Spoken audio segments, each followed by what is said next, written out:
আউযু বিল্লাহি মিনাশ শাইতানির রাজিম। বিসমিল্লাহির রহমানির রহিম। সুপ্রিয় শিক্ষার্থীবৃন্দ, বরাবরের মতো আজকেও তোমাদের মাঝে আমি চলে আসলাম। সকলের প্রতি দোয়া রইল এবং সকলের প্রতি আমার সালাম। আসসালামু আলাইকুম ওয়া রাহমাতুল্লাহ। আজকে যে বিষয় নিয়ে আমরা আলোচনা করব সেটা হচ্ছে কৃষি বইয়ের ৪র্থ অধ্যায়ের ৬ষ্ঠ পরিচ্ছেদ। ঠিক আছে, গৃহপালিত পশু পাখি পালন পদ্ধতি। এখানে আমরা গৃহপালিত পশু, এই যে একটা শব্দ পশু আর একটা শব্দ আছে পাখি, এই দুইটা বিষয় নিয়ে কি আমরা পড়ব। পশু বলতে কি বোঝো, পাখি বলতে কি বোঝো এবং গৃহপালিত পশু পাখি বলতে কি বোঝো সেটাই আমরা বুঝবো। সেক্ষেত্রে গৃহপালিত বলতে আমাদের গৃহে অর্থাৎ বাসভবনে যে ধরনের কি পশু এবং পাখি পালন করা হয়, এই সমস্ত পাখি এবং পশু এবং পাখি সম্পর্কে আমরা কি আজকে জানব। যদি আমরা পশুর কথা বিবেচনা করি তাহলে গৃহপালিত পশুর মধ্যে কোনগুলো পড়তে পারে, যেমন ১ নম্বরে পড়তে পারে গরু।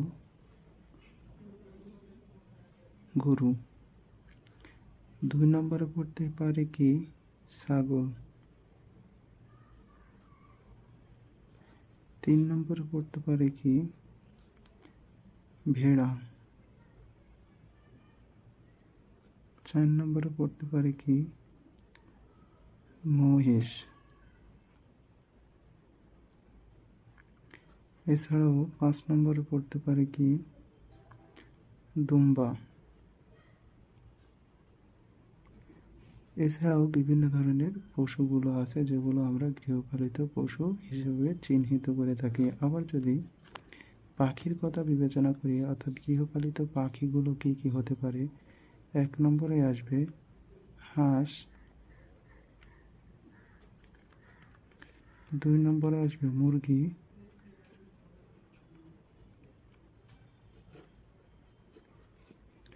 ৩ নম্বরে আসবে কি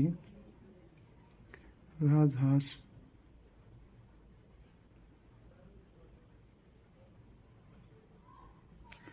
৪ নম্বরে আসবে কবুতর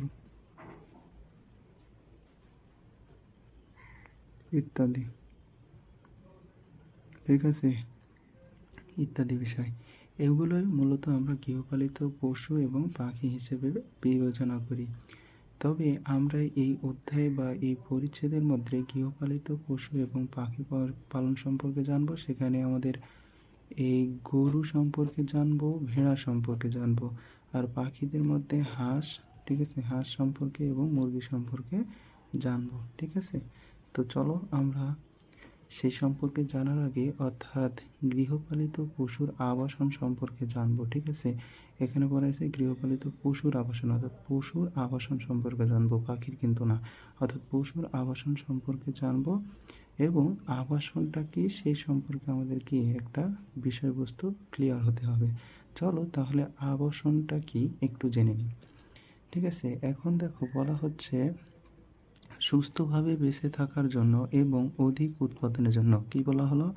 সুস্থভাবে বেঁচে থাকার জন্য এবং অধিক উৎপাদনের জন্য অধিক আরামদায়ক পরিবেশকে পশুর আশ্রয় প্রদানকে গৃহপালিত পশুর আবাসন বলা হয়। তাহলে গৃহপালিত পশুর আবাসন কাকে বলা হলো?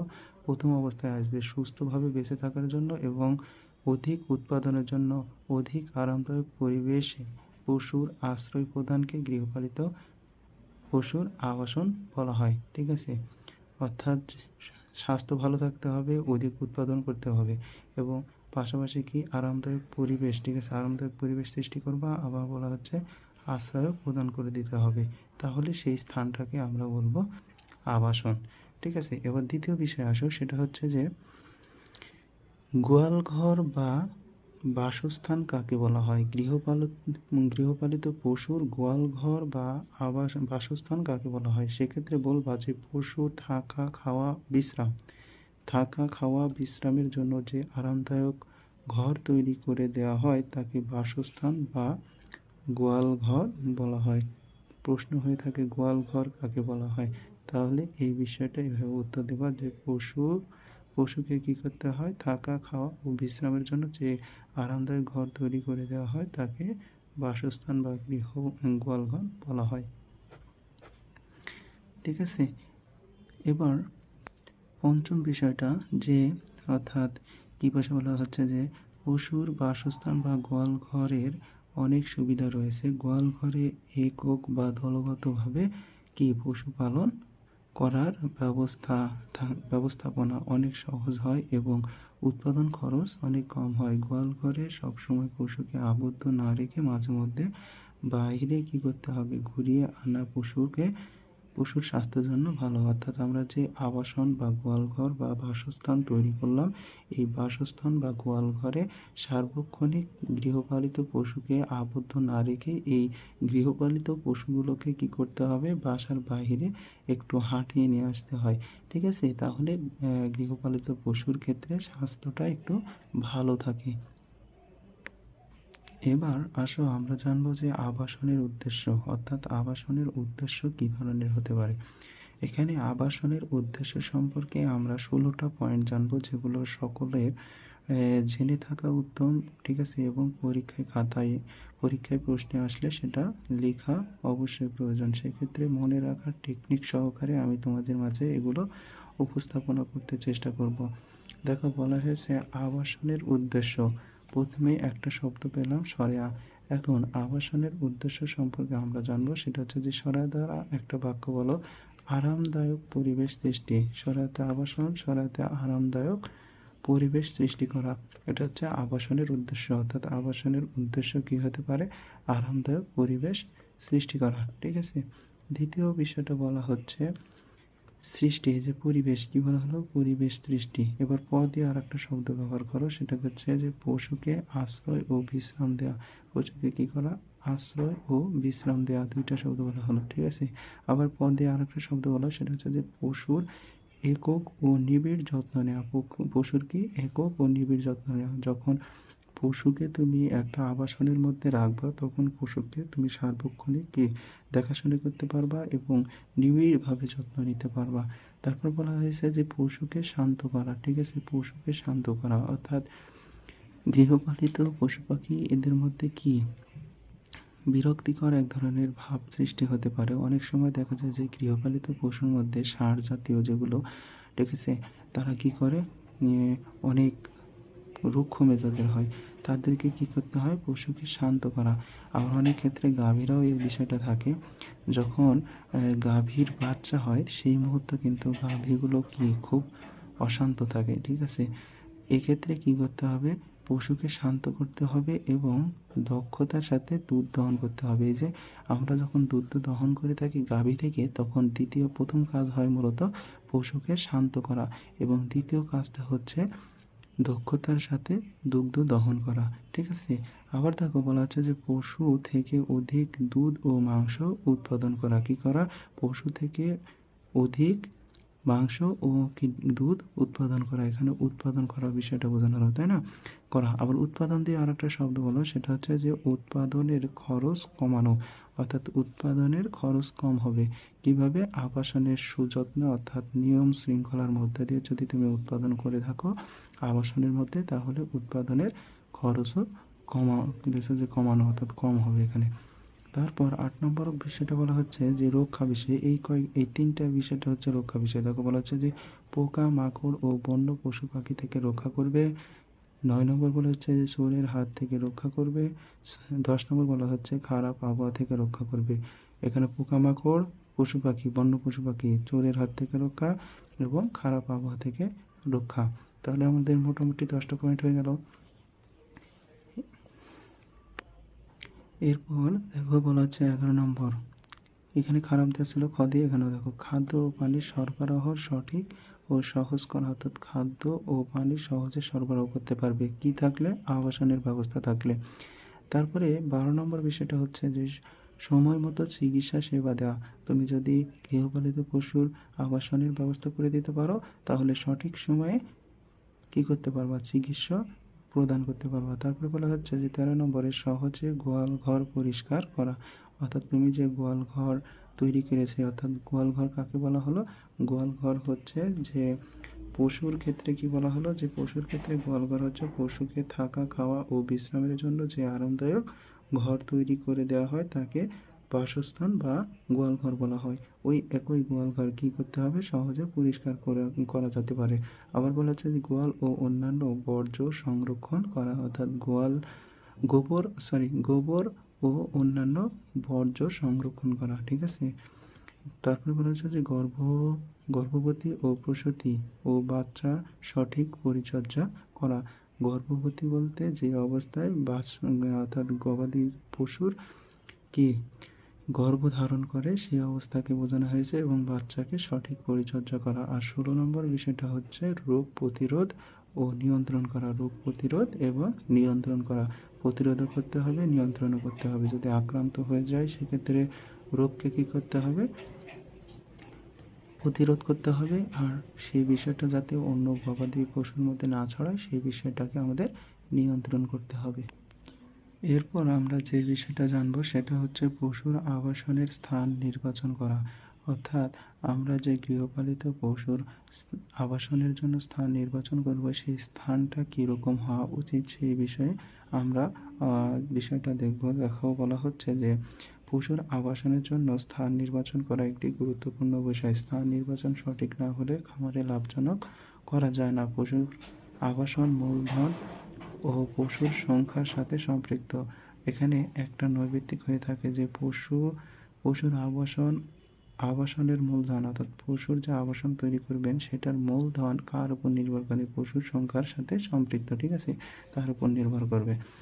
তারপর দেখো যে এখানে কয়েকটা পয়েন্ট আকারে দিয়ে রাখা হয়েছে, 9টা পয়েন্ট আছে এখানে তোমাদের। মূলত এই 9টা পয়েন্ট আশা করি বুঝতে পারবা।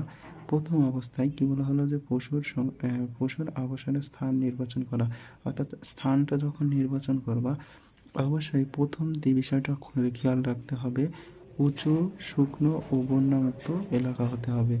কি হতে হবে, স্থান নির্বাচন, পশুর আবাসনের স্থান নির্বাচনের ক্ষেত্রে প্রথম পয়েন্ট উঁচু হতে হবে, দ্বিতীয় বিষয় শুকনো স্থান হতে হবে, এবং তৃতীয় বিষয়টা হচ্ছে বন্যামুক্ত এলাকা হতে হবে। অর্থাৎ উঁচু হতে হবে, শুকনো হতে হবে, সাথে থাকলে বিভিন্ন ধরনের পরজীব দ্বারা আক্রান্ত হতে পারে। আবার বন্যামুক্ত হতে হবে, অর্থাৎ বন্যায় যখন চারিদিকে প্লাবিত হয়ে যাবে কিন্তু বৃষ্টির পানি যাতে সেই মুহূর্তে সেখানে বন্যার সৃষ্টি না করতে পারে। এই বিষয়গুলো মাথায় রেখে প্রথম অবস্থায় কী করতে হবে, পশুর যে স্থান, অর্থাৎ ঠিক আছে পশুর আবাসনের যে স্থান, এই স্থানটা নির্বাচন করতে হবে। তারপর 5 নম্বর বিষয় দেখো বলা হয়েছে যে বিদ্যুৎ ও পানি সরবরাহর সুবিধা থাকতে হবে। যেহেতু গৃহপালিত পশুর ক্ষেত্রে এখানে মূলত গরু, ঠিক আছে, গাভী বা গরুর বিষয়টাই কিন্তু বেশি প্রাধান্য পাচ্ছে, ঠিক আছে। সেক্ষেত্রে কী করতে হবে, অর্থাৎ যে আবাসনটা তৈরি করবে সেই আবাসনে বিদ্যুতের ব্যবস্থা থাকতে হবে এবং পানি ব্যবস্থা থাকতে হবে।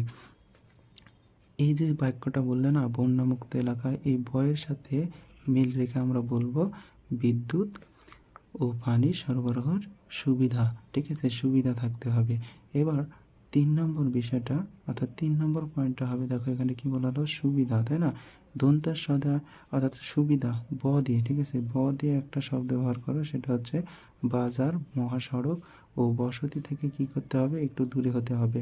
অর্থাৎ বাজার থেকে দূরে করতে হবে কি, আবাসন, মহাসড়ক থেকেও দূরে করতে হবে এবং বসতি থেকেও দূরে করতে হবে, ঠিক আছে।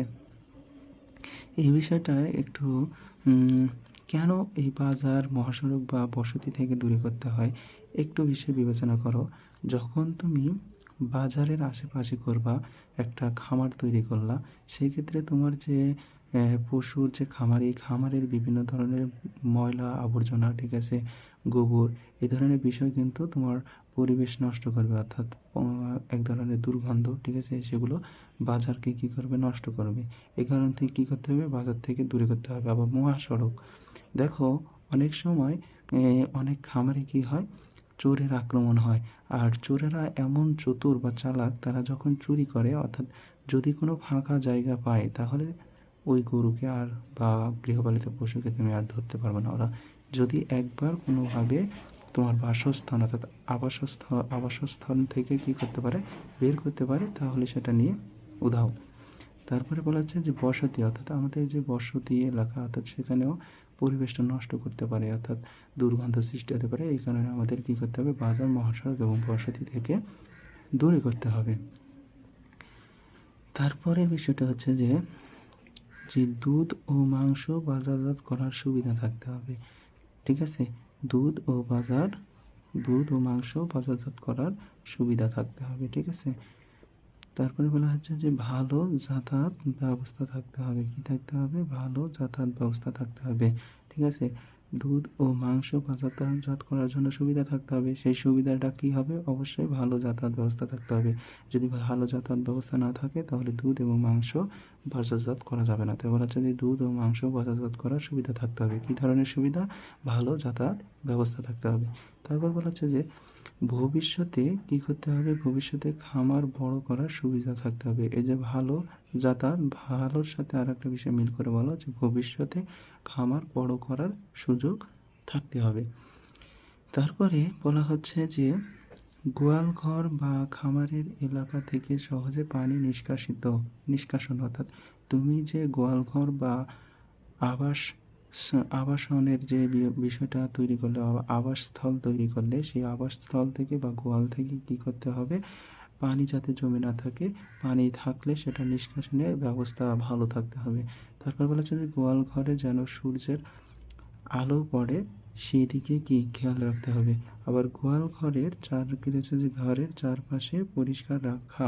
ঠিক আছে, অর্থাৎ এই যে গোয়াল ঘর নিয়ে তিনটা বিষয় রয়েছে। একটা হচ্ছে গোয়াল ঘর বা খামারের এলাকা থেকে সহজে পানি নিষ্কাশন।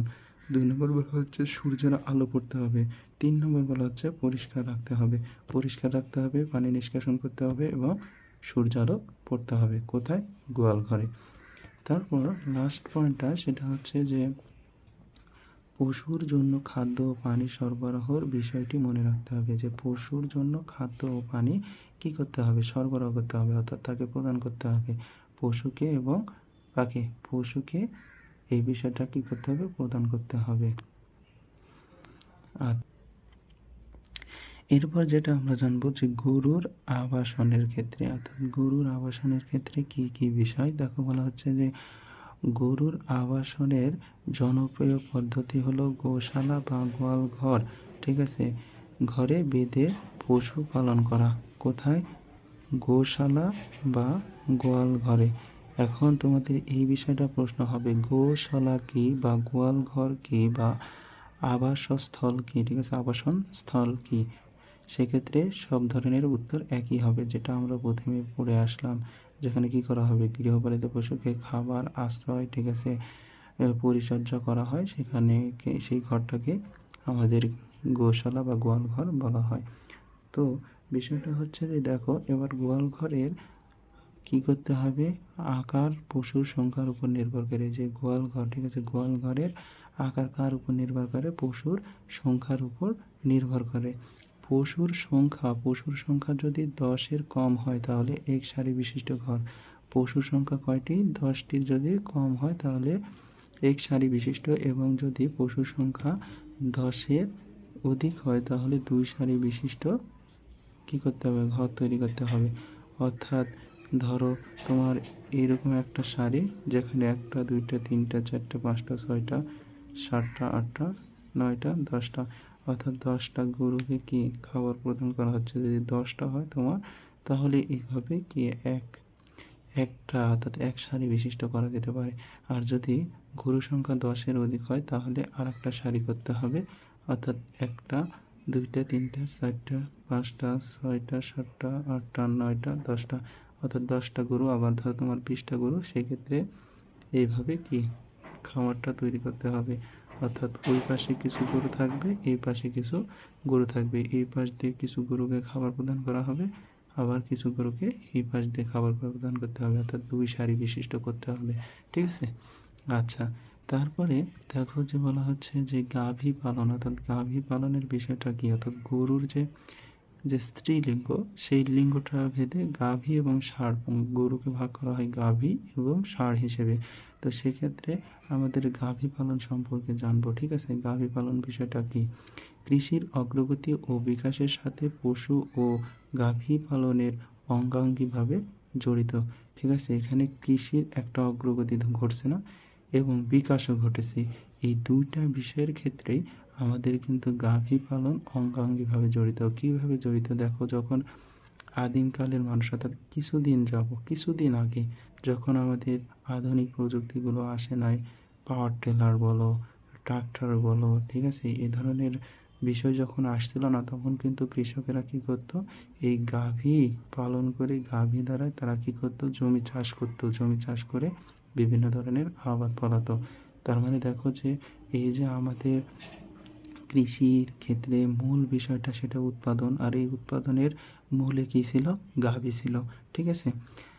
তারপরে দেখো বলা হচ্ছে যে বলা হয়ে থাকে একটি জাতির মেধার বিকাশ নির্ভর করে মূলত ওই জাতি কতটুকু দুধ পান করে তার উপর। অর্থাৎ বলা হয়ে থাকে কি, একটি জাতির মেধার বিকাশ নির্ভর করে মূলত ওই জাতি কতটুকু দুধ পান করে।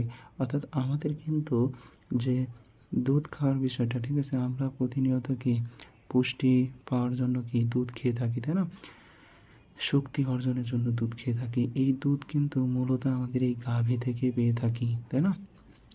তো সেক্ষেত্রে হচ্ছে এই বিষয়ে আরেকটা বিষয় মনে রাখবা। তার মানে কি, এখানে প্রশ্ন হয়ে থাকে যে কোন জাতি মেধা বিকাশিত হচ্ছে কতটুকু পরিমাণ, তা নির্ভর করে কার উপর, অবশ্যই ওই জাতি কতটুকু দুধ পান করতেছে তার উপর।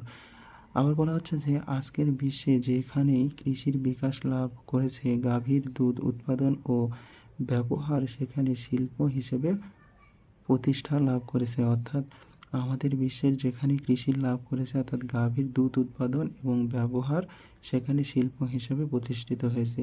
এই যে গাভীর দুধ থেকে বিভিন্ন ধরনের শিল্প প্রতিষ্ঠিত হচ্ছে, অর্থাৎ স্বাভাবিকভাবে যদি চিন্তা করো যে আমরা কোনো আত্মীয়র বাসায় গেলেও কী করি, যে মিষ্টি নিয়ে যাই, এই মিষ্টিটা কোথায় থেকে তৈরি হচ্ছে, এই গাভীর দুধ থেকেই তৈরি হচ্ছে। আবার দেখো পনির কোথায় থেকে তৈরি হচ্ছে, এই দুধ থেকে তৈরি হচ্ছে। আবার যদি বিবেচনা করো যে সাগুদানা ছোট বাচ্চাদের খাওয়ানো হয়, এই কোথা থেকে উৎপাদন হচ্ছে, এই দুধ থেকে উৎপাদন হচ্ছে, ঠিক আছে। বিভিন্ন ধরনের পুষ্টিকর খাদ্য কিন্তু এই দুধ থেকে তৈরি হয়ে থাকে, ঠিক আছে। তার মানে শিল্প হিসেবে প্রতিষ্ঠিত হচ্ছে কি, এই গাভীর দুধকে ব্যবহার করে শিল্প প্রতিষ্ঠান তৈরি করা হচ্ছে। আবার দেখো আমাদের দেশের মোট গেলে গেছে যে মোটামুটিভাবে বলা যায় যে গাভী পালন একটি শিল্প হিসেবে গড়ে উঠেছে। অর্থাৎ এখনকার অধিকাংশ যুবকের মাথায় একটা বিষয়ই কাজ করে, সেটা হচ্ছে যে তারা সরকারি চাকরির পেছনে না ছুটে যদি সে এই গাভী পালনের গাভীর একটা খামার তৈরি করতে পারে, তাহলে নিজেদের পারিবারিক চাহিদা পূরণ করার পরও তারা কিন্তু অর্থ উপার্জন করতে পারছে। সেটা কি ব্যবহার করে, এই গাভী পালনের মাধ্যমে। এখন আরেকটা বিষয়, সেটা হচ্ছে যে মজার বিষয় জানবো যে আমাদের দেশে 5 ধরনের উন্নত জাতের কি আছে, গাভী আছে, ঠিক আছে, জাতের গাভী আছে। এটা গাভী হবে। অর্থাৎ আমাদের দেশে 5 ধরনের উন্নত জাতের গাভী আছে। সেগুলো হলো কি, 1 নম্বর হচ্ছে হলস্টাইন ফ্রিজিয়ান, ঠিক আছে। তোমাদের বইয়ে যেখানে দেওয়া আছে এই হলস্টাইনের মাঝখানে কমা দেওয়া আছে, মূলত এখানে কমা হবে না, বলা হচ্ছে যে হলস্টাইন ফ্রিজিয়ান একাই একটা। 2 নম্বর হচ্ছে জার্সি, 3 নম্বর হচ্ছে শাহিওয়াল, ঠিক আছে, 4 নম্বর হচ্ছে সিন্ধ্রি, যাকে রেড সিন্ধ্রিও বলা হয়। তারপর বলা হচ্ছে যে 5 নম্বর হচ্ছে রেড চিটাগাং। এই যে 5টা গাভীর নাম শুনলাম, তার মধ্যে মূলত রেড চিটাগাং এটাই হচ্ছে আমাদের দেশের স্থায়ী একটা জাত। এই ছবিগুলো একটু দেখো, তারপর বিষয়টা আরও ক্লিয়ার হয়ে যাবে তোমরা। এই ছবিতে যেই গরুটা দেখতেছো, এই গরু হচ্ছে যেটা বললাম ফ্রিজিয়ান গরু, ঠিক আছে। এই ফ্রিজিয়ান গরুটাই, ঠিক আছে, আমাদের দেশে এটা মূলত গ্রামের ভাষায় অস্ট্রেলিয়া গরু নামে পরিচিত। এই গরুটা দেখতে মূলত কালো এবং সাদা দাগ মিশ্রিত, ঠিক আছে, এবং এই গরুগুলো অনেক আকারে বড় হয় এবং দুধ প্রচুর পরিমাণে হয়, ঠিক আছে। দেখতে পাচ্ছ যে দুধ খুব বেশি পরিমাণে এরা দিয়ে থাকে এবং মাংস প্রচুর পরিমাণে পাওয়া যায়। তবে এই ধরনের গরু দুধ উৎপাদনের জন্য বেশি ব্যবহার করা হয়। আর এই যে গরুটা দেখতেছো, এই গরুটার নাম হচ্ছে রেড সিন্ধ্রি, অর্থাৎ সিন্ধ্রি যেই গরুর নাম শুনলাম সেই ধরনের রেড সিন্ধ্রি। এই ধরনের গরু মূলত মাংস উৎপাদন এবং দুধ উৎপাদনের জন্য কি আমরা পালন করে থাকি আমাদের দেশেও। মূলত এই জাতটা এসেছে পাকিস্তান থেকে, ঠিক আছে, দেখতে খুব সুন্দর। আর এটা হচ্ছে তোমাদের জার্সি যে জাত, অর্থাৎ এই জাতটা তোমার ইংল্যান্ড থেকে উদ্ভব হয়েছে এবং বিদেশি গরুর মধ্যে এই গরুটাই সবচাইতে ছোট, কিন্তু দুধ উৎপাদনের দিক দিয়ে সবচাইতে ভালো মনে হয়, ঠিক আছে। প্রচুর পরিমাণে দুধ দেয়, অর্থাৎ গাভীর আকারের তুলনায়, ঠিক আছে। বাছুরটাও দেখতেছো, অর্থাৎ এদের দেহটা ছোট হলেও অর্থাৎ পাগুলো ছোট ছোট হয় এবং খুব সুন্দর, এবং শিংগুলো ছোট ছোট হয় এবং সামনের দিকে বাঁকানো থাকে শিংগুলো, এটাই হচ্ছে। আর এই যে গরুটা দেখতেছো, এই গরুটা হচ্ছে মূলত রেড চিটাগাং, যেটা আমাদের একমাত্র দেশি গরু, যেই গরু অর্থাৎ এই গরুর সব কিছুই লাল, বুঝছো, এই কারণে এর নাম রাখা হয়েছে রেড চিটাগাং। শিং লাল, পায়ের খুর লাল, এরপর হচ্ছে যে পিছনে পিঠ লাল, ঠিক আছে, লেজ লাল, যে শিং লাল, চোখের পাতা, চোখের মণি সব কিছুই মূলত লাল, এই কারণে একে মূলত বলা হয় রেড চিটাগাং। বুঝতে পেরেছ আশা করি, ঠিক আছে, যেটা আমাদের একমাত্রই মানে দেশি জাতের মধ্যে একটা জাত, সচরাচর চট্টগ্রাম এই পাওয়া যায় এই জাতটা আমাদের।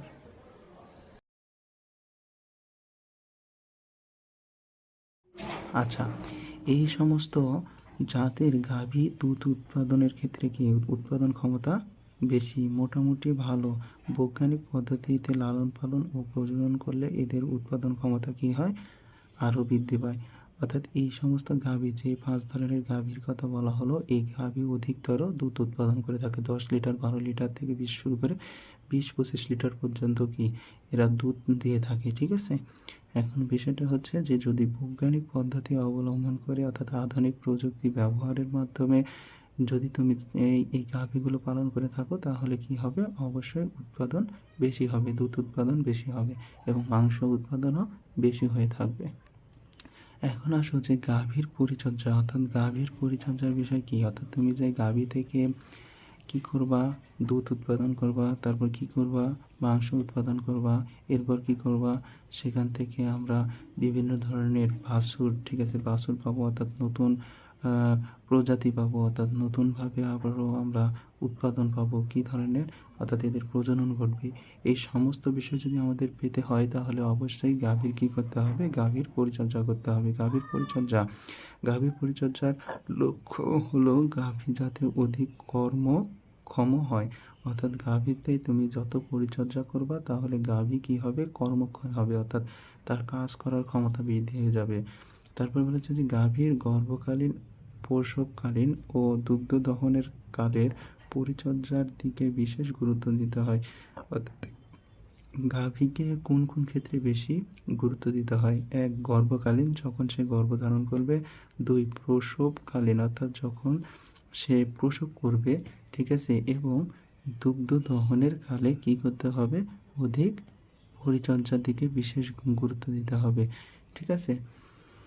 এরপরে বলা হচ্ছে যে কেন দিতে হবে, গর্ভকালীন যদি তুমি পরিচর্যা সঠিকভাবে না করো, তাহলে গর্ভ অবস্থায় গর্ভপাত হওয়ার সম্ভাবনা থাকে, যাতে বাছুর, ঠিক আছে, বাছুর নষ্ট হয়ে যায়। বাছুরটা কি একটু পরে আমরা বলতেছি, ঠিক আছে।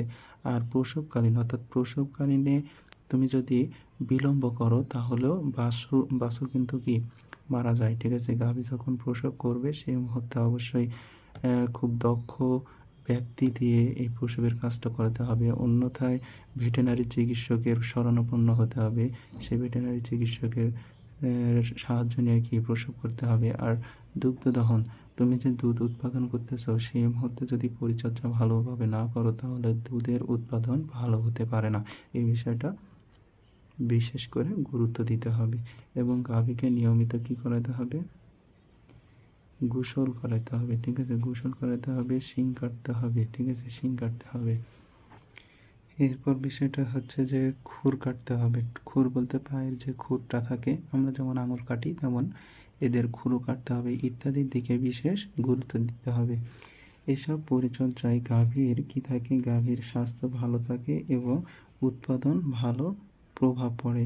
অর্থাৎ এই সকল বিষয় যদি তুমি ভালোভাবে পরিচর্যা করো, কী করবা, যদি নিয়মিত গোসল করাও, এরপরে তার শিং কেটে দাও, তারপরে তার খুর কেটে দাও, ঠিক আছে? এই সকল বিষয় যদি তুমি ভালোভাবে করতে পারো তাহলে উৎপাদনের ক্ষেত্রে ভালো প্রভাব পড়বে। গর্ভকালীন সময় কী করতে হবে, এখানে গাভীর দিকে বিশেষ যত্নবান হওয়া উচিত, কারণ এই সময় গাভীর কী করতে হয়, অর্থাৎ গাভীর ভেতরে কি থাকে, বাচ্চা বড় হতে থাকে, ঠিক আছে? বাচ্চা বড় হয়ে উঠতে থাকে। এই সময় গাভীকে প্রচুর পরিমাণের কী দিতে হয়, দানাদার জাতীয় খাদ্য দিতে হয়। অর্থাৎ গর্ভ অবস্থায় গাভীকে কী ধরনের খাদ্য দিতে হয়, অবশ্যই দানাদার খাদ্য দিতে হয়। প্রসবকালীন সময় এবং এসবের কয়েক দিনের আগে কী করতে হয়, গাভীকে আলাদা জায়গায় রেখে পরীক্ষা করতে হয়, ঠিক আছে? পর্যবেক্ষণ করতে হয়। এখানে জায়গায়, ঠিক আছে, জায়গায় হবে রেখে পর্যবেক্ষণ করতে হয়। এই গাভীকে সমতল জায়গায় রাখতে হয়, অর্থাৎ উঁচু নিচু জায়গায় রাখা যাবে না। অর্থাৎ এখানে প্রশ্ন হবে তোমাদের যে অর্থাৎ প্রসবের সময় গাভীকে কীরকম পরিচর্যা বিষয় করতে হয়। অবশ্যই দানাদার জাতীয় খাদ্য খাওয়াতে হবে প্রসবের সময়, এবং এই সময়ের কয়েকদিন আগে আলাদা জায়গায় রাখতে হবে এবং সমতল জায়গায় রাখতে হবে। গর্ভধারণ ও প্রসবকালে গাভীকে সঠিকভাবে যত্ন করতে হবে। এবং কি বলছে যে গর্ভকালীন অবহেলা করলে বাচ্চা নষ্ট হয়ে যেতে পারে, ঠিক আছে? তাছাড়া এই ক্ষমতা হারিয়ে ফেলতে পারে। অর্থাৎ তুমি যদি যত্নের প্রতি অবহেলা হও তাহলে বাচ্চা নষ্ট হয়ে যেতে পারে, অন্যথায় গাভীও মারা যেতে পারে, অন্যথায় গাভী প্রসবের যে ক্ষমতা সেটাও হারিয়ে ফেলতে পারে। এসবের লক্ষ্য দেখে কী করতে হবে, গাভীকে শান্ত পরিবেশে রেখে পর্যবেক্ষণ করতে হবে। অর্থাৎ যখন প্রসবের সময় ঘনিয়ে আসবে তখন কী করতে হবে, অবশ্যই কী করতে হবে, এসবের লক্ষ্য দেখে দিলে কী করতে হবে, গাভীকে শান্ত পরিবেশে রেখে পর্যবেক্ষণ করতে হবে। প্রসবের অগ্রসর না হলে ভেটেরিনারি চিকিৎসকের শরণাপন্ন হতে হবে। অর্থাৎ ভেটেরিনারি চিকিৎসক কী, তাই না? ভেটেরিনারি চিকিৎসক হচ্ছে যে সকল চিকিৎসকেরা অর্থাৎ গবাদি পশুর চিকিৎসা করে থাকে, গবাদি পশু পাখির চিকিৎসা করে থাকে, তাদেরকে ভেটেরিনারি চিকিৎসক বলা হয়। শরণাপন্ন হতে হবে এবং প্রসবের পর বাছুরকে অবশ্যই শাল দুধ খাওয়াতে হবে, ঠিক আছে? অর্থাৎ শাল দুধটা কি খুবই গুরুত্বপূর্ণ। অর্থাৎ গাভী যে প্রসব করে, প্রসবের পর কয়েকদিন পর অর্থাৎ 5 থেকে 6 দিন পর্যন্ত এই শাল দুধটা দিয়ে থাকে। এই শাল দুধটা খাওয়ানো, অর্থাৎ আমরা শুনে এসেছি যে জন্মের পর বাচ্চাকে শাল দুধ খাওয়াতে হয়, অর্থাৎ মায়ের বুকে দুধ খাওয়াতে হয়। তেমনি এই গবাদি পশুর ক্ষেত্রে একই বিষয়, বাছুর জন্মের পরই তাকে মায়ের অর্থাৎ গাভীর দুধ খাওয়াতে হবে। এটাই হচ্ছে তার শাল দুধ। কারণ এই শাল দুধে রোগ প্রতিরোধ ক্ষমতা বৃদ্ধি পায়। কী জন্য খাওয়াতে হবে? রোগ প্রতিরোধের ক্ষমতা বৃদ্ধির জন্য খাওয়াতে হবে। এই সঠিকভাবে কী করতে হবে, বেড়ে উঠতে সাহায্য করে। এই শাল দুধ কী করে, বাছুরকে সঠিকভাবে বেড়ে উঠতে সাহায্য করে। তারপর বাচ্চা প্রসবের পর ফুল পড়ে গেলে, ঠিক আছে, তা সহজে সাথে সাথে মাটিতে পুঁতে ফেলতে হবে। অর্থাৎ যেমন ফুলে কী হয়, ফুল থেকে ফল হয়, তেমনি এখানে প্রাণীর ক্ষেত্রে বা গৃহপালিত পশু বলো বা মানুষের ক্ষেত্রে বলো, অর্থাৎ ফুল বলতে এখানে গর্ভ ফুলের কথা বলা হচ্ছে। অর্থাৎ যেই ফুলে কী করে, গর্ভধারণ করে, এই ধরনের ফুল হয়, সেই ফুলে কী করতে হবে, অবশ্যই মাটিতে পুঁতে ফেলতে হবে। এবং কী বলেছে যে গাভী, ঠিক আছে, গাভী প্রসবের যে 5 থেকে 7 দিন পর্যন্ত শাল দুধ দেয়। ঠিক আছে, কতদিন পর্যন্ত শাল দুধ দেয়, ঠিক আছে, মনে রাখবা, সেটা হচ্ছে 5 থেকে 7 দিন পর্যন্ত শাল দুধ দেয়। এরপর স্বাভাবিক দুধ পাওয়া যায়। দুধ দহনের সময় গাভীকে কী করতে হবে, উত্তেজনা করা থেকে বিরত থাকতে হবে। অর্থাৎ তুমি যে দুধ দহন করবা সেই সময় গাভীকে কখনো উত্তেজনা করা যাবে না এবং দ্রুততার সাথে দহনের কাজ শেষ করতে হবে। অর্থাৎ এই দহনের কাজটা শেষ করার ক্ষেত্রে অবশ্যই এখন আধুনিক প্রযুক্তি নেমেছে, মেশিন অর্থাৎ যন্ত্রের সাহায্যে দুধ দহন করা হয়। কিন্তু আগেকার মানুষ বা এখনও অনেক পরিবারে আছে যেগুলো হাত দ্বারা দহন করা হয়, আর এক্ষেত্রে অবশ্যই দক্ষ মানুষের প্রয়োজন হয়, ঠিক আছে। এরপরে বলা হচ্ছে যে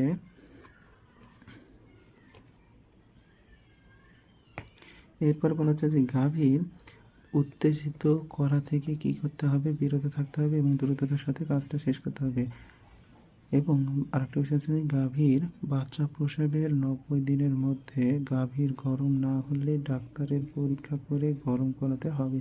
গাভীর বাচ্চা যদি প্রসব হয়ে গেছে, অর্থাৎ গাভী প্রসবের কাজ শেষ হয়ে গেছে, কিন্তু 90 দিন অর্থাৎ 3 মাসের মধ্যে যদি কি গরম না হয়, অর্থাৎ আবারও প্রজনন ক্ষমতার বিষয়টা যদি না দেখা যায়, ঠিক আছে, তাহলে কি করতে হবে, ডাক্তারের অর্থাৎ ওই যে ভেটেরিনারি চিকিৎসকের শরণাপন্ন হতে হবে এবং গাভী কী করতে হবে, গাভীকে পরিচর্যার আরও একটি লক্ষ্য আছে, যা গাভীকে পোকামাকড় ও মশামাছি থেকে নিরাপদে রাখতে হবে। ঠিক আছে, এইগুলো হচ্ছে গাভীর ক্ষেত্রে পরিচর্যার বিষয়, যেগুলো 2-1বার বললে আশা করি তোমরা মনে রাখতে পারবা। এবার আমরা জানবো গাভীর খাদ্য, অর্থাৎ কি কি কারণের জন্য বা কি কি উপকারার্থে আমরা এই গাভীকে খাবার দিয়ে থাকি। অর্থাৎ 7টা কারণে আমরা গাভীকে খাবার দিয়ে থাকি। 1. গাভীর শারীরিক বৃদ্ধি ও কোষকলার বিকাশ। 2. ক্ষয়পূরণ। 3. তাপ ও শক্তি উৎপাদন। 4. স্নেহ পদার্থ সংরক্ষণ। 5. দুধ ও মাংস উৎপাদন। 6. প্রজননের ক্ষমতা অর্জন। 7. গর্ভাবস্থায় বাচ্চার বিকাশ সাধন প্রভৃতি কাজের জন্য উপযুক্ত খাদ্যর প্রয়োজন হয়। খাদ্যের পরিবেশনে শর্করা, আমিষ ও চর্বি জাতীয় খাদ্য প্রতুলতার দিকে বিশেষ গুরুত্ব দিতে হবে। অর্থাৎ তুমি যে গাভীকে খাবার খাওয়াচ্ছ, সেই গাভীকে 3 ধরনের খাদ্যের দিকে বেশি লক্ষ্য দিতে হবে। 1. শর্করা। 2 হচ্ছে আমিষ, ঠিক আছে, আর 3 নম্বর হচ্ছে চর্বি জাতীয় খাদ্য।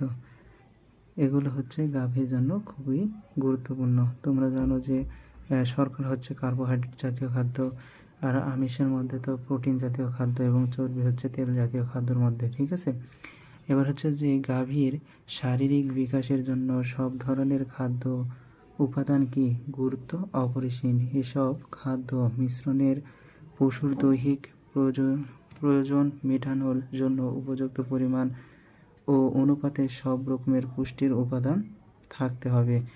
গাভীর পরিপূর্ণ বিকাশ ও উৎপাদনের জন্য তাই সুষম খাদ্যের প্রয়োজন। গাভীর খাদ্যদ্রব্য সাধারণত 3 ভাগে ভাগ করা হয়। আঁশযুক্ত খাদ্য। 2. দানাদার খাদ্য। 3. ফিউ অ্যাডিটিভস খাদ্য। অর্থাৎ এই 3 ধরনের খাদ্য আমরা গাভীর ক্ষেত্রে ভাগ করতে পারি। এই 3 ধরনের খাদ্য গাভীকে খাওয়াতে হয়। এখন আঁশযুক্ত খাদ্য। আঁশযুক্ত খাদ্যের মধ্যে কি কি বিষয় রয়েছে সেটুকু আমরা একটু দেখব। আঁশযুক্ত খাদ্যের মধ্যে খড়বিচালি, কাঁচা ঘাস, লতাপাতা, হে অনুপরিচিত এবং গুরুত্বপূর্ণ সংরক্ষিত খাদ্য যা সারা বছর গবাদি পশুকে সরবরাহ করা যায়। সবুজ ঘাসকে শুকিয়ে এর আর্দ্রতা 20% বা তার নিচে নামিয়ে এনে হে প্রস্তুত করা হয়। হে তৈরির জন্য এক বা একাধিক লিগুম জাতীয় ঘাস ব্যবহার করা যায়। ঠিক আছে, এটা হচ্ছে হে। এখন প্রশ্ন হয়ে থাকে হে কি? হে হচ্ছে কোনো ঘাসের নাম না, ঠিক আছে, অর্থাৎ লিগুম জাতীয় ঘাসকে প্রক্রিয়াজাতকরণ করে সংরক্ষণ করে রাখাটাই হচ্ছে মূলত হে। ঠিক আছে, এটাই হচ্ছে পদ্ধতি। অর্থাৎ সেক্ষেত্রে এই লিগুম জাতীয় ঘাস ব্যবহার করা হয় যার আর্দ্রতা শুকিয়ে বাতাসে শুকিয়ে কী করা হয় 20% বা 20%-এর নিচে নিয়ে আসা হয়, নিয়ে এসে তাকে সংরক্ষণ করা হয়। আর এখানে লিগুম জাতীয় ঘাসের কথা বলা হয়েছে। লিগুম জাতীয় ঘাস বলতে অর্থাৎ যে সকল ঘাসের গোড়ায়, ঠিক আছে, এক ধরনের গুটি সৃষ্টি হয়, এই গুটির মধ্যে তোমার কি থাকে, নাইট্রোজেন থাকে। ঠিক আছে, নাইট্রোজেন প্রয়োজন হয় না এই ধরনের ঘাসের ক্ষেত্রে, নাইট্রোজেন প্রয়োজন হয় না, তারা নিজেরাই প্রকৃতি থেকে নাইট্রোজেন সংরক্ষণ করে তাদের এই গুটিতে সংরক্ষণ করে রাখে।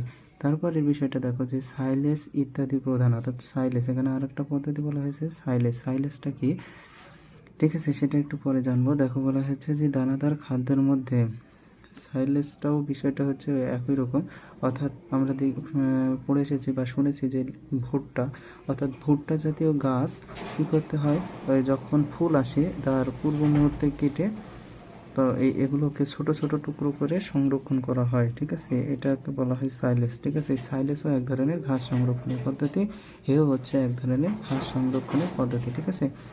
তারপর বলা হচ্ছে যে দানাদার খাদ্যের মধ্যে, অর্থাৎ এই যে দানাদার খাদ্যের মধ্যে কী কী রয়েছে, শস্য দানা, গমের ভুসি, চালের কুঁড়া ও খোল, এই 4 ধরনের, অর্থাৎ দানাদার খাদ্য। দেখো এখানে দানাদার শব্দের 4টে শব্দ আছে, দানাদার, ঠিক আছে, 4টে শব্দ আছে, 4টা ধরনের শস্য আছে, শস্য দানা, গমের ভুসি, চালের কুঁড়া, খোল, এই 4টা আমাদের কি প্রধান দানাদার খাদ্যের মধ্যে। এছাড়াও রয়েছে এই যে আমরা বললাম কি কি, ওই ফিউ অ্যাডিটিভের মধ্যে বিভিন্ন ধরনের খাদ্যের উপাদান রয়েছে, যেগুলো হচ্ছে খনিজ ও ভিটামিন। এর মধ্যে হাড়ের গুঁড়া, বিভিন্ন ধরনের ভিটামিন, 3 নম্বর বলেছে যে খনিজ প্রিমিক্স মিশ্রণের পদার্থ রয়েছে, ঠিক আছে।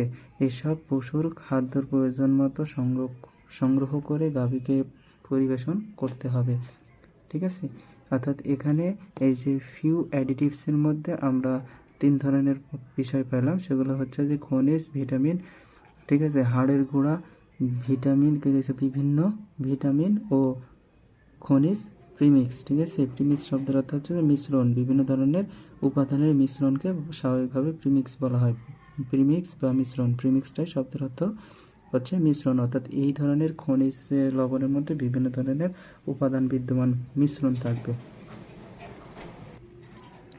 এরপর যে বিষয়টা, অর্থাৎ পরিমিত খাদ্য পরিবেশন করতে হবে, তা এক ধরনের থাম্ব রুল পদ্ধতির মাধ্যমে নিরূপণ করা যায়, ঠিক আছে। অর্থাৎ থাম্ব রুল অর্থাৎ একটা নির্দিষ্ট লিমিট অনুসারে কোনটা কোন উপাদানে দিবা, ঠিক আছে, কোনটা কত কেজি, কোনটা কত গ্রাম, অর্থাৎ এই আকারে দিয়ে একটা প্রক্রিয়াজাতকরণ করে গাভীকে খাওয়াতে হয়। সেক্ষেত্রে এই পদ্ধতিটাকে বলা হচ্ছে থাম্ব রুল।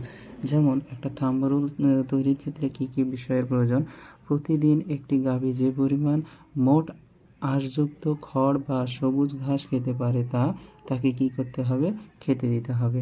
2 নম্বর বিষয়টা হচ্ছে গাভীর শরীর রক্ষণাবেক্ষণের জন্য কত কেজি, 1.5 কেজি দানাদার এবং প্রতি 1 লিটার দুধ উৎপাদনের জন্য গাভীকে খড় ও সবুজ ঘাসের পরিমাণ কি পরিমাণ দিতে হবে প্রতিদিন, অর্থাৎ সাথে, অর্থাৎ খড় ও সবুজ ঘাসের সাথে প্রতিদিন 1.5 কেজি দানাদার খাদ্য দিতে হবে। অর্থাৎ তুমি যদি একটা গাভীর দেহ রক্ষা করতে চাও তাহলে তাকে প্রতিনিয়ত 1.5 বা 1.5 কেজি পরিমাণে দানাদার খাদ্য প্রতিনিয়ত দিতে হবে। কিন্তু সেই গাভী থেকে যদি তুমি 1 লিটার দুধ উৎপাদন করতে চাও তাহলে বাড়তিভাবে আরও হাফ কেজি অর্থাৎ 0.5 কেজি দানাদার খাদ্য দিতে হবে।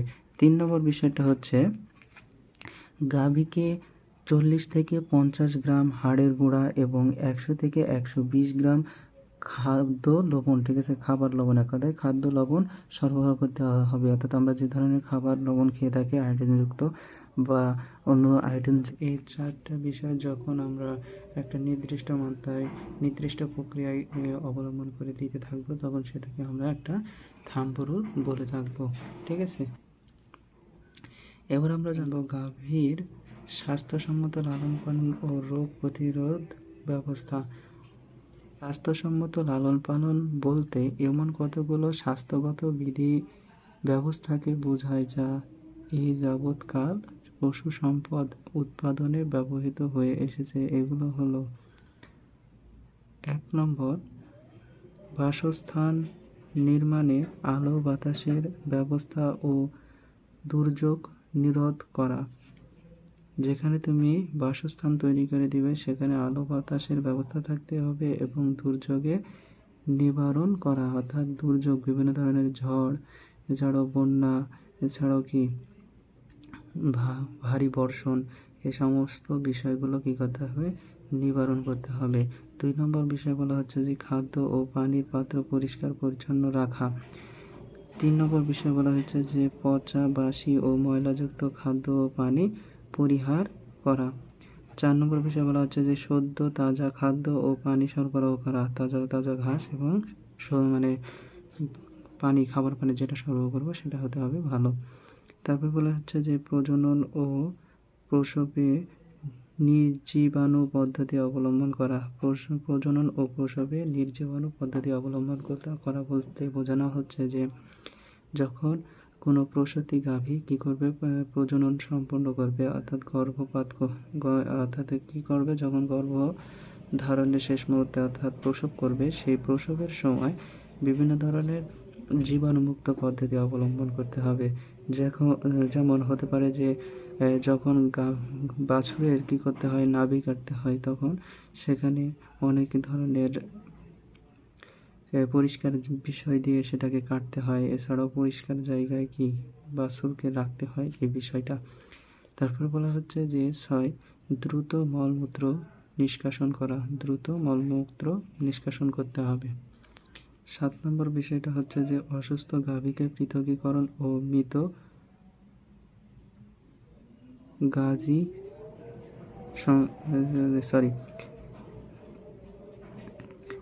অসুস্থ গাভীকে পৃথকীকরণ ও মৃত গাভীকে সংস্কার করা। 8 নম্বর বিষয়টা হচ্ছে যে নিয়মিত কৃমিনাশক ব্যবহার করা। এবং 9 নম্বর বিষয়টা হচ্ছে সংক্রমণ ব্যাধির প্রতিষেধক টিকা প্রয়োগ করা। ঠিক আছে, এই 9টা বিষয় আমাদের মাথায় রাখতে হবে এবং গাভীর স্বাস্থ্যসম্মত লালন পালন ও রোগ প্রতিরোধের ব্যবস্থা এইভাবে আমরা অবলম্বন করতে পারি। এবার যেটা বিষয় হচ্ছে গাভীকে প্রাত্যহিক পর্যবেক্ষণ ও রোগ চিকিৎসা। গাভীকে প্রাত্যহিক পর্যবেক্ষণ অর্থাৎ গাভীকে প্রতিনিয়ত দেখাশোনা করা এবং কোনো কিছু ঘটলে তাকে কী করতে হবে, চিকিৎসা প্রদান করতে হবে। কীভাবে চিকিৎসা প্রদান করবেন, নিয়মিত পর্যবেক্ষণ করে অসুস্থ গাভীকে শনাক্তকরণ করা যাবে। আর দ্বিতীয় বিষয়টা হচ্ছে যে গাভী বিভিন্ন রোগবালাই যেন না হয় সেজন্য সময় মতো টিকা দিতে হবে।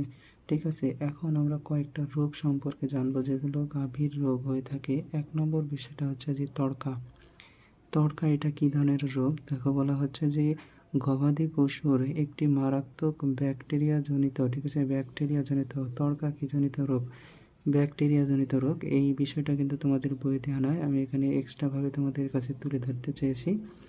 তড়কা শুধু রোগের নাম রয়েছে তড়কা, কিন্তু আমি এখানে বিস্তারিত বলতে চাচ্ছি যে তড়কা গবাদি পশুর একটি মারাত্মক ব্যাকটেরিয়াজনিত সংক্রামক রোগ। সংক্রামক রোগ বলতে অর্থাৎ একটা গাভী থেকে আরেকটা গাভীতে ছড়াতে পারে বা সেই গাভী থেকে মানুষের মধ্যেও এই সংক্রমণ হতে পারে। তারপর বলেছে যে গবাদি পশু থেকে এই রোগ মানুষেরও ছড়ায়। এই রোগের জীবাণু দ্বারা সংক্রমিত খাদ্য খেয়ে, বিশেষ করে নদী নালার পানি ও জলাবদ্ধ জায়গায় ঘাস খেয়ে কী করে, গবাদি পশুর অ্যানথ্রাক্স রোগে আক্রমণ হয়। ঠিক আছে, অর্থাৎ অ্যানথ্রাক্স রোগেই আক্রমণ হয়। আসুন জেনে নিই অর্থাৎ এই তড়কা রোগের লক্ষণ ও চিকিৎসা। রোগ হলে কী কী লক্ষণগুলো দেখা যায় দেখো। তড়কা রোগ হলে 1 নম্বর লক্ষণ হচ্ছে দেহের লোম খাড়া হয়ে যাবে, অর্থাৎ গাভীর দেহের লোম খাড়া হয়ে যাবে। দ্বিতীয় বিষয়, দেহের তাপমাত্রা 106 থেকে 107 ডিগ্রি ফারেনহাইট পর্যন্ত উঠবে। ঠিক আছে। 3 নম্বর বিষয় হচ্ছে নাক ও মুখ ও মলদ্বার দিয়ে রক্তক্ষরণ হতে পারে। 4 নম্বর বিষয়টা হচ্ছে পাতলা ও কালো পায়খানা হয়। 5 নম্বর বিষয়টা হচ্ছে যে লক্ষণ প্রকাশের 2 থেকে 3 দিনের মধ্যে পশু ঢলে পড়ে মারা যায়। অর্থাৎ হিসাব করেছে কতটা মারাত্মক এই ধরনের রোগ, তড়কা রোগটা। এবার আসে দ্বিতীয় বিষয়, বাদলা রোগ। বাদলা রোগ কি? গরুর ব্যাকটেরিয়াজনিত সংক্রামক রোগ। এটাও কি একটা ব্যাকটেরিয়াজনিত সংক্রামক রোগ। এবং বলেছে যে ক্লোস্ট্রিডিয়াম সোভিয়াইন নামক ব্যাকটেরিয়ার জীবাণু দ্বারা এই রোগ হয়ে থাকে। অর্থাৎ বাদলা রোগ কি ব্যাকটেরিয়া দ্বারা হয়ে থাকে? ক্লোস্ট্রিডিয়াম সোভিয়াইন নামক ব্যাকটেরিয়া দ্বারা আমাদের এই বাদলা রোগ হয়ে থাকে। রোগের লক্ষণ, রোগ দেখা দিলে তীব্র রোগের প্রথমে জ্বর হয় ও শরীরের বিভিন্ন স্থানে বিশেষ করে পেছনের অংশ মাংসপেশি ফুলে যায়। দ্বিতীয় লক্ষণটা হচ্ছে ফোলা জায়গায় চাপ দিলে পচ পচ শব্দ হয়। 3 নম্বর বিষয়টা হচ্ছে আক্রান্ত অংশ কালচে হয়ে যায় ও পচন ধরে। 4 নম্বর বিষয়টা হচ্ছে রোগাক্রান্ত প্রাণী দুর্বল হয়ে মারা যায়। ঠিক আছে, এগুলো হচ্ছে আমাদের কী রোগের? বাতলা রোগের লক্ষণ। এবার যা এই বিষয়টা দেখব সেটা হচ্ছে যে ক্ষতরোগ। ক্ষতরোগ কি? ইহা সকল বয়সের যে বয়সের গরুর, মহিষ ও ছাগল ও ভেড়া ভাইরাস জনিত একটি মারাত্মক রোগ। এটাও কি? উপরে দুইটা দেখে আসলাম ব্যাকটেরিয়া জনিত, কিন্তু এটা হচ্ছে ভাইরাস জনিত মারাত্মক ছোঁয়াচে রোগ। ঠিক আছে, একটা গরু থেকে আরেকটা গরু পার হতে পারে। আছে যে খুরা রোগ। ঠিক আছে, লক্ষণ শরীরের তাপমাত্রা অতি বৃদ্ধি পায়, জিহ্বা দাঁতের মাড়ি, সম্পূর্ণ মুখ গহ্বর, পায়ের খুরের মধ্যভাগে ঘা বা ক্ষত সৃষ্টি হয়। ক্ষত সৃষ্টির ফলে মুখ থেকে লালা ঝরে, সাদা ফেনা বের হয়, কখনো বা ওলানে ফোসকা সৃষ্টি হয়। পশুর খোঁড়াতে থাকে এবং মুখে ঘা বা কি হয়? ক্ষতের কারণে থেকে খেতে কষ্ট হয়, অর্থাৎ খেতে পারে না। গাভী মুখে ক্ষত হওয়ার কারণে খেতে পারে না। অল্প সময়ে পশু দুর্বল হয়ে পড়ে। এই রোগে গর্ভবতী গাভীর প্রায় গর্ভপাত হয়ে যায়, অর্থাৎ গাভীর বাছুর নষ্ট হয়ে যায়। দুধালো গাভীর দুধ উৎপাদনে মারাত্মকভাবে হ্রাস পায়। বয়স্ক গরুর মৃত্যুর হার কম হলেও আক্রান্ত বাছুরের টিকিয়ে রাখা কঠিন হয়, অর্থাৎ বয়স্ক গরুরও হয় এবং বাছুরেরও হয়। সেক্ষেত্রে বাছুরের হলে বাছুর খুব দ্রুত মারা যায়। তারপর বলা হচ্ছে যে গলা ফোলা, অর্থাৎ গলা ফোলা আর একটা তীব্র প্রকৃতির রোগ যা গরু এবং মহিষে আক্রমণ করে। এটি একটি ব্যাকটেরিয়া জনিত রোগ। এটা কি জনিত রোগ? ব্যাকটেরিয়া জনিত রোগ।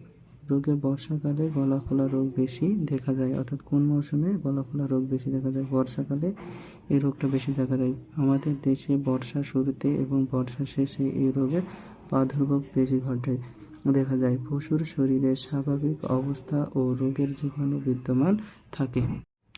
কোনো কারণে যদি পশুর ধকল, যেমন ঠান্ডা, অধিক গরম, ভ্রমণজনিত দুর্বলতা ইত্যাদির সম্মুখীন হয়, তখন এই রোগ বেশি দেখা যায়। গলা ফোলা রোগের প্রচলিত নাম ব্যাঙ্গা ঘোটু বা গলঘোটু এবং গলা বেটা ইত্যাদি রোগের নামে এই গলা ফোলা রোগ মূলত পরিচিত। এবার আসো লাস্ট বিষয় হচ্ছে যে ম্যাস্টাইটিস, অর্থাৎ ব্যাকটেরিয়া, অর্থাৎ এটা হচ্ছে যে ম্যাস্টাইটিস ব্যাকটেরিয়া জনিত একটি রোগ। ঠিক আছে, গরু মহিষের শৈশবকালকে বাছুর বলা হয়। সাধারণত জন্মের পর থেকে 1 বছরের বেশি বয়সের গরু মহিষের বাছুর নামে পরিচিত। দুগ্ধ খামারে ভবিষ্যতে বাছুরের সন্তোষজনক অবস্থার উপর নির্ভর করে, কারণ আজকের বাছুর ভবিষ্যতের মুখ্য উৎপাদনশীল গাভী, উন্নত মানের প্রজনন উপযোগী বা মা উৎপাদনকারী। তাই পশু পালনে বিজ্ঞানের বাছুর পালন একটি অত্যন্ত গুরুত্বপূর্ণ বিষয়। ঠিক আছে, অল্প বয়সে এই গরু বা মহিষের বাচ্চা অত্যন্ত রোগ সংবেদনশীল হয়। আমাদের দেশে যে সংখ্যক গবাদি পশু পালন করা হয় তার শতকরা 24% বেশি বাছুর, অর্থাৎ যে পরিমাণ আমাদের বাংলাদেশে গবাদি পশু পালন করা হয় তার 24% বেশি বাছুর। তাই সুস্থ সবল বাছুর পেতে হলে একদিকে যেমন কি করতে হবে? শতাবস্থা গাভীর সুষ্ঠু ও পর্যাপ্ত খাদ্য প্রয়োজন বা মা প্রসবকালীন নবজাতক বাছুর। ঠিক আছে, বাছুরের ব্যবস্থাপনা। দেশীয় জাতের একটি বাছুর জন্মকালীন ওজন থাকে সাধারণত 15 থেকে 20 কেজি। দেশি বাছুরের ওজন কত? 20 থেকে 25 কেজি। অবশ্য উন্নত ও শঙ্কর জাতের বাছুরের জন্মকালীন ওজন প্রায় 25 থেকে 30 কেজি হয়ে থাকে। ঠিক আছে, একটি বাছুরের বাসস্থানের জায়গা কতটুকু বাছুরের আকারের উপর তা মূলত নির্ভর করে। যদি দেশি বাছুর হয় তাহলে আকারে ছোট, সেক্ষেত্রে কম জায়গার প্রয়োজন হবে। আবার যদি উন্নত মানের শঙ্কর জাতের বাছুর হয় তাহলে জায়গাটাকেই বেশি প্রয়োজন হবে। তো একটি বাছুরের বাসস্থানের জন্য কী পরিমাণ, প্রতিটি বড় বাছুরের জন্য কী হবে, 35 বর্গ ফুট বা 0.25 বর্গ মিটার জায়গার কী করতে হয়, ভিত্তিতে বাছুরের ব্যবস্থাপনা তৈরি করতে হয়। এবার আসুন, বাছুরের বাসস্থানের জায়গা এমন হতে হবে যেন ঘরে প্রচুর পরিমাণে আলো বাতাস প্রবেশ করে। বাছুরের বাসস্থান কাঁচা বা পাকা হতে পারে, তবে এতে মলমূত্র নিষ্কাশনের যথার্থ ব্যবস্থা থাকতে হবে।